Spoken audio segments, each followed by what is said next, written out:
Hello! So for today, I am going to show you one of my actual favorite paintings. So here is the setup of the painting. As I go, I do kind of get rid of some of the extra characters just because I don't think they are quite needed.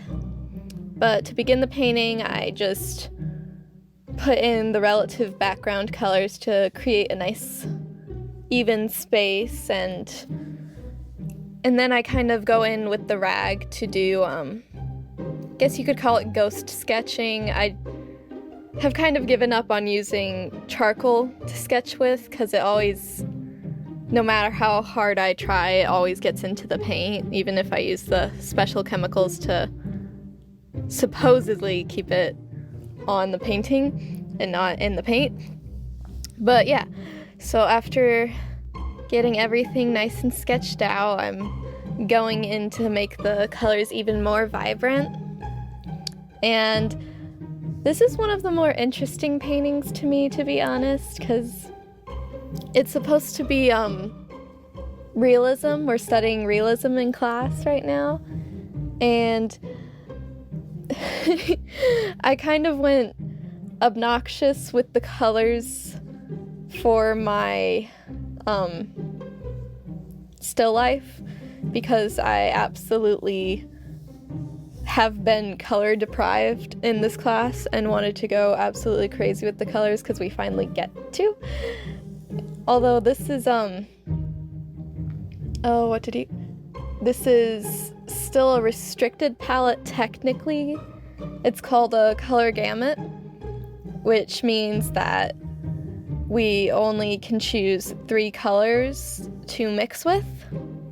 And even though I chose yellow, blue, and red, that is still technically restricted because I did not know this before, so don't feel ashamed if you did not know it because I didn't know it until this class. But red, blue, and yellow are not all that you need.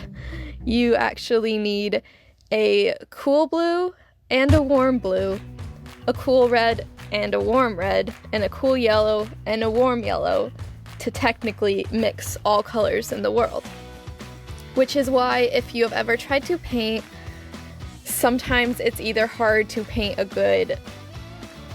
a good green or mix a good purple because you can only have one of those good colors.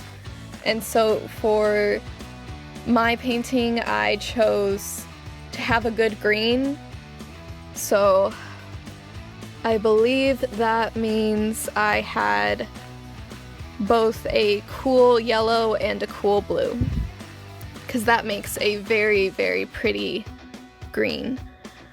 But if I had chosen a warm blue and a warm red, that would have made a very gorgeous purple. But I decided, even though I do have purple in my painting, I would just have a more deadened grayish purple because we weren't allowed to have every color in the world, sadly. And it was very interesting. It was very fun to learn how to mix the colors in a new way. Like, you aren't allowed to just have them straight out of the tube. Like here where I'm painting the rocking chair brown, we did not have brown. That was not a color option. So instead, you had to mix complementary colors together to find the correct brown that you wanted. And if I remember correctly, I believe I did orange and blue, so I mixed orange and then mixed it with the blue to get this brown. But I think I ended up mixing at least 3 different browns to find the one I liked the most. But whenever using this trick, I usually tend to go orange and blue just because I prefer how it looks. And this next part is actually my favorite part of the painting. I, just for quirkiness reasons, just to put a little of myself into the painting, I decided to make a Pop-Tart the back of the paint, or the cushion, like the backboard of the rocking chair, which, if you know me, I love anything knick-knacky, anything just cute and random. So this is one of my favorite paintings that I've ever made, just because every time I look at it, I'm just like, yep, this is my painting, because every single object in the painting is one of my own little knickknacks that I keep in my room, and it's just very random. My teacher actually did not like this painting because the style in which he paints, he believes that there should always be a very, very strong vocal point.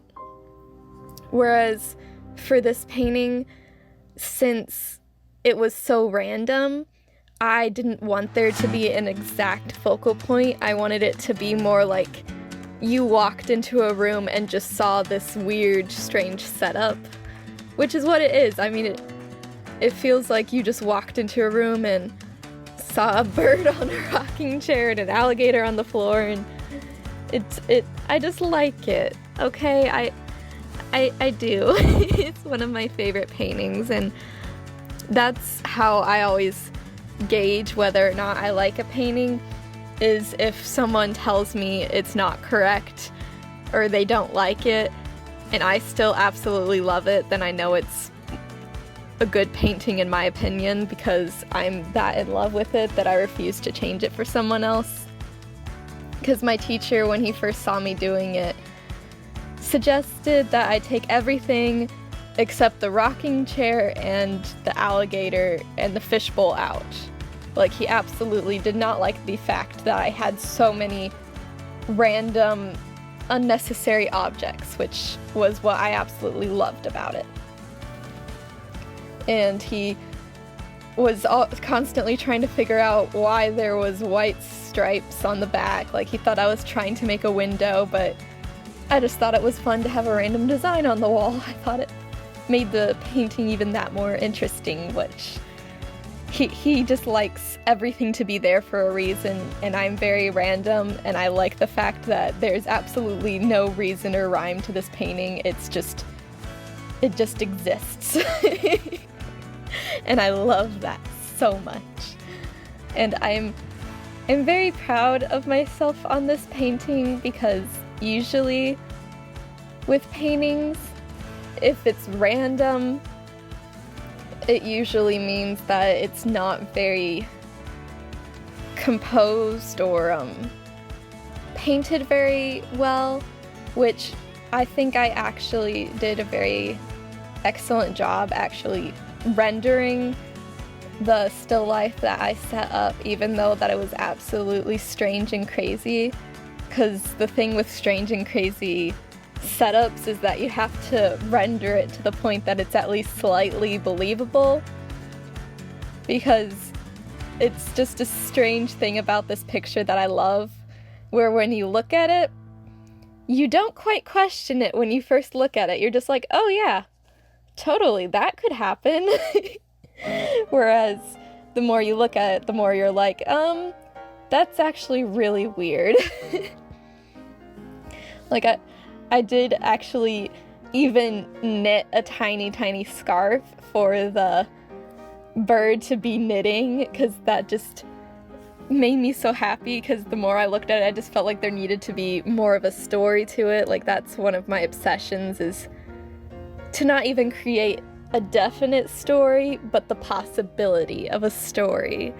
Like, why is this random bird on a chair knitting while there's all this random stuff around it? Like, it just looks like there's like the bird owns the house and she's just knitting in her living room, and like it looks like the alligator's almost like the dog laying on the carpet, and I don't know, I just love it so much. Like, the Pop-Tart is actually one of my favorite parts of this painting, just because the way it's stuck to the back of the rocking chair, when you first look at it, you just assume that it is the back of the rocking chair, but when you realize that it's a Pop-Tart, you're just like, oh, there is a Pop-Tart on there. Why is that there?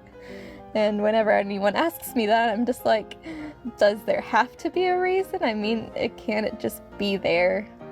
Like, that's just my favorite thing about it. Like, it's kind of the way I weed the cool people out of the group, is that when people look at my paintings, there's the people that are just like, oh,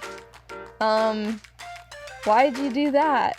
And then there's other people that completely embrace it and don't care about the fact that the image technically does not make any sense. They just accept that it's there and they're just like, this is awesome. And I love it when people are like that. Like, even if this was a technically bad painting, if it makes someone smile, I always consider it a accomplishment. Like, that's one of my favorite things. Like, I like art that makes you think and stuff, but I think that the best art also is just something that makes you happy, even if it's for no reason. And for me, that's Knacks, because they're absolutely, completely useless objects, except for the fact that they make you smile.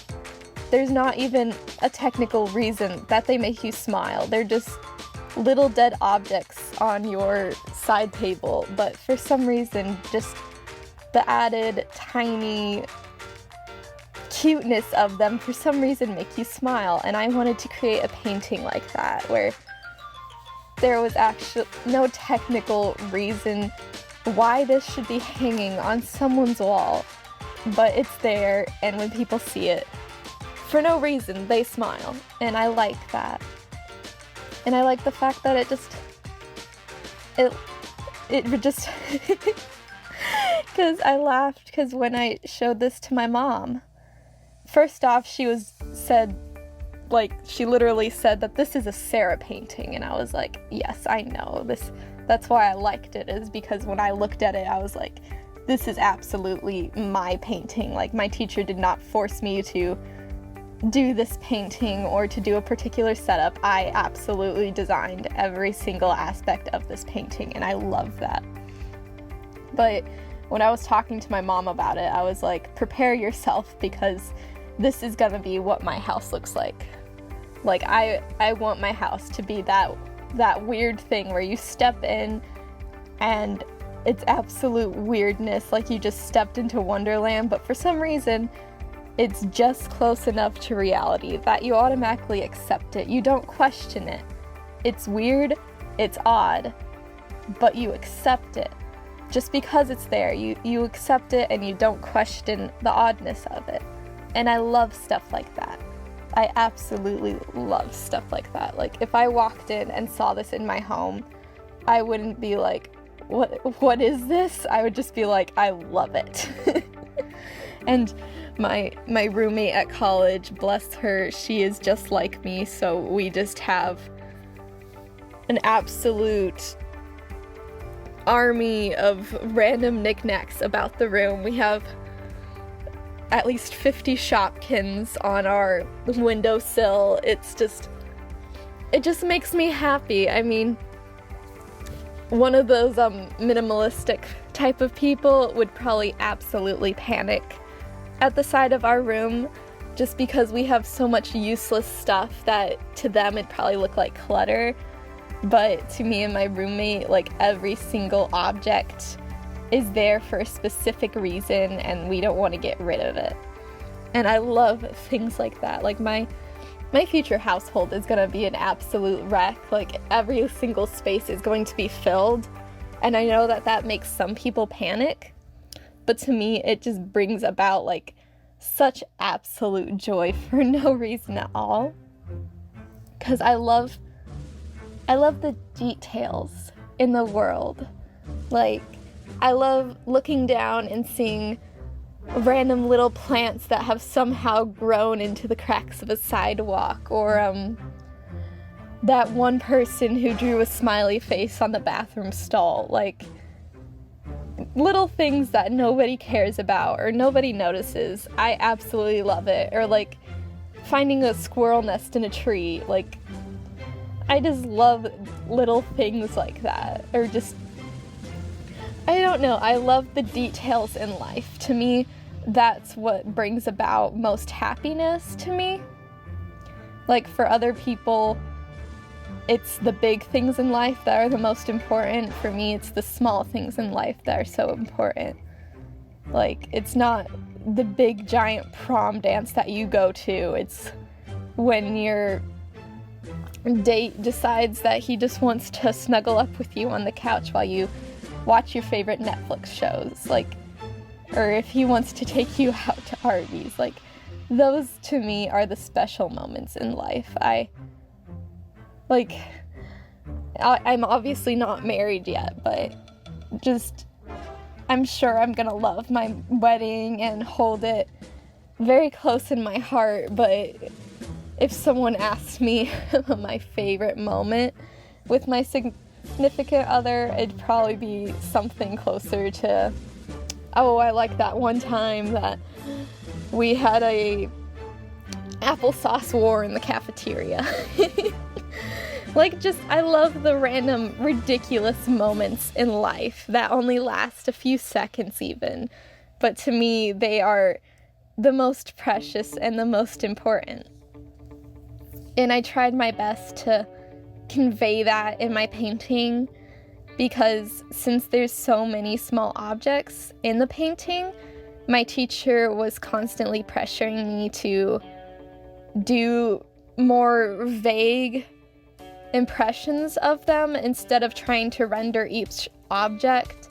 But to me, that wasn't good enough. I wanted each object to be rendered in the most detail possible, because I absolutely love detail. That's why I love Knacks, is the fact that you can get so much detail into this small, tiny little object. Just makes me so happy to look at. It excites me to no end, just seeing like these little tiny figurines. Like, these are all little glass tiny figurines, and you can't see it yet because I had to wait for the paint to dry before I put it in. But like, down at the base of the rocking chair, that little circle by the gator is actually a fishbowl, and it's this little tiny, no taller than an inch, little glass fishbowl that actually belongs to my roommate. I borrowed this one knickknack from her, and it's this little tiny fishbowl with this little tiny goldfish inside it. And I have no idea how someone could have made that, and I just love looking at it, watching how in the world someone could have made such a tiny little object, and it just makes me so happy. I love looking at tiny little things. And this class has been really fun to me because I've never been able to paint on such large canvases. And my teacher told me that because we were painting on large canvases, we should paint very vague and just get the impression of it there. But I was just like, heck no, this is a whole nother level of being able to do detail. I had never been able to have this much room to create detail, because if I had painted this scene in like a regular like 12 by 9 canvas or something, like something small, it would have, like, I could have gone to the same lengths of detail, but it would not have turned out as detailed as this one did. And it just makes me so happy being able to put in all that detail. Like, one reason my teacher did not approve as much of this painting is that fact that I wanted so much detail in there. He usually pushes us to have our paintings done 2 days before the due date, so that during those 2 days we can just work on final touches and reconfiguring and just perfecting. But for this painting, merely rendering each object took me the entire 2 weeks, right up to the night before it was due. And he obviously did not like that, but I enjoyed every single minute of it, even though I had a few freak out moments where he didn't like it, and I don't mean to, but I do take other people's opinions of my artwork very seriously, because most of the time I do my art for myself, but my reason for making it is for other people. Like, there's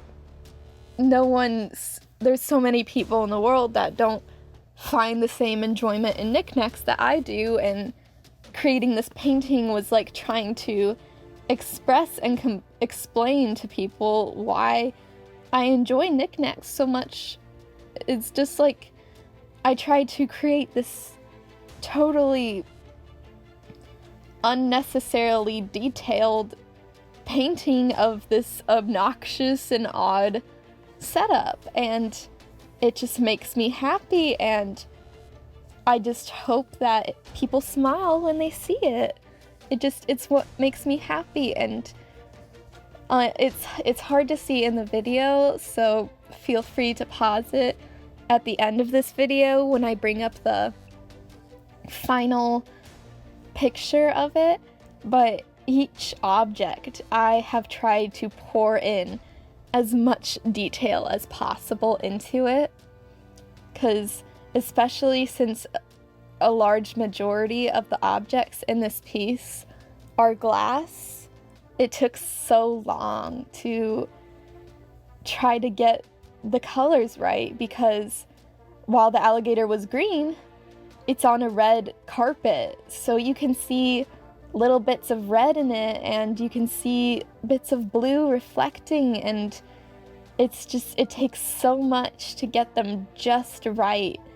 And I found that, like, with glass objects, they do not have a very cut edge to them, so it was hard for me to just kind of leave the edge more faded, and it was, oh my goodness, it was just an absolute joy to me. Just painting every single teeth on the alligator, every single highlight on the glass, on each little ridge of his back. It brought me so much joy. Every time I came in to work on the painting, I would just look at it and I just start jumping up and down because I was excited to work on it, and I want all my art to be like that, like, because I feel like the more excited you are to make it, the more excited people are to see it, because I pour in so much detail and excitement about it. I mean, obviously, if I had not enjoyed making this painting, I would not have gone to the lengths that I did to render it. And I think the fact that it is so rendered and so each detail is given so much love, I feel like it just, even if someone else doesn't appreciate the little tiny things within it, they can tell how much I enjoy it, and they at least understand me a little better, even if they still do not share my opinion about knickknacks. But it just, I hope that it helps, like, bring people's attention to the small things in life. And it's so hard to kind of share your opinions, like, even talking over this video has been, like, very hard for me, because I am absolutely terrible with my words. Like, I swear that there's, like, a sponge between my brain and my mouth, because no matter what I'm thinking, it doesn't ever come right out of my mouth. Something always gets lost, and I can't quite form the words fully, which is why I create art. It just allows me to express what I can't actually speak, because I've always had trouble I do not believe that I have like a speech impediment or anything, but it's just always been something that I've struggled with, is actually expressing myself through words. So that is one reason that I've absolutely poured myself into art, is because I feel like it puts me on a level playing ground with other people. It allows me to express myself in ways that other people do with words. Like, if someone walked up to me and was just like, "Why the crap do you have so many knickknacks around your room?" I'd be like, "They make me happy." And they're just like, "But there's so many." And I'd just kind of be like, "You don't understand." And I can't explain it to you in words. Which is why I create stuff like this art, is because you can, even just watching me paint it, you can see the love that I put into every single detail. And you might just think, well, yeah, that's what it takes to create a good painting, like a well-rendered painting. But to me, that's what I see on each knickknack. Like, if I gave a knickknack to another artist and told them to paint it, they would begin seeing things new as they looked at it. Like, they'd be like, "Oh, I didn't notice that," or "Oh, I didn't realize there was so much detail." But I notice it every single time I look at a knickknack. Like, I notice every single detail on a knickknack, and that's what makes me happy. Like, painting these objects, like, my teacher was very afraid that I was going to become easily overwhelmed by the objects in it, but because they were all my own knickknacks that I had looked at a million times before, I already knew every single detail, and I had to force myself to look at the still life because I just wanted to paint it, because I already knew my knickknacks. I already knew every single detail and just wanted to paint it. So it was very hard for me to look at the still life to remind myself to make sure that what I was painting, what was truly there. And it was so much fun to me. And even if people still don't realize what makes me so happy about these knickknacks, it's fine with me, because if someone looks at this image and smiles, or at least looks at it for a couple minutes just trying to figure it out, that still just makes me really excited, and I like it.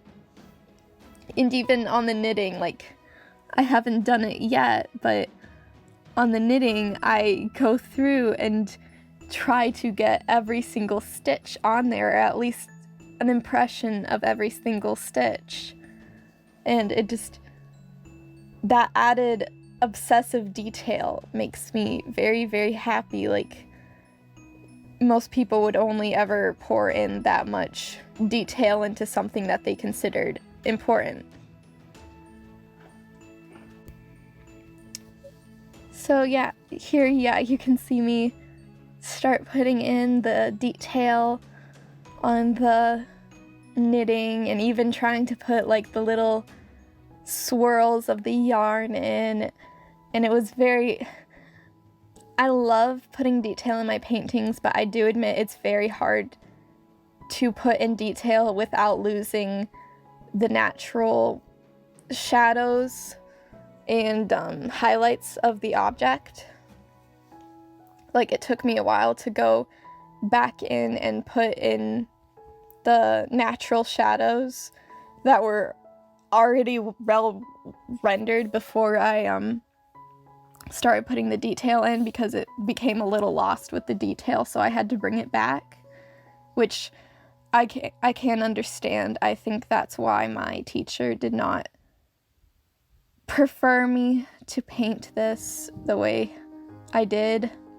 And I must admit, like, I didn't get the best grade on this painting. I think I got like an 80-something, like 83 on it, which, you know, did make me really sad, because I believed that was one of my best paintings, and I had definitely gotten better grades on my paintings before. But he said that he didn't like it because it looked like many paintings in one painting.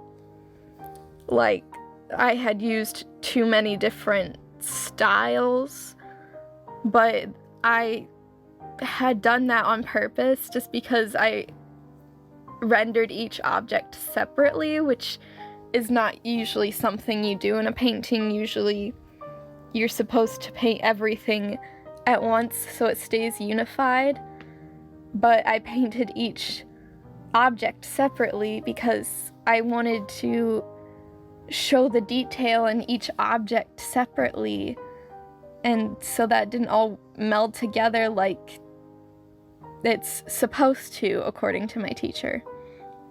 But yeah, I absolutely love this painting. I don't think I'm ever gonna absolutely sell the original. I'm definitely gonna be selfish and keep the original for myself, although I am selling prints of it on Etsy if you are interested and think that it'll make you smile. I don't know, I'm trying to find something fun to do with it. Maybe put it on a greeting card or something. If there's a way that you would like to see this image, I would totally love to hear any of your comments.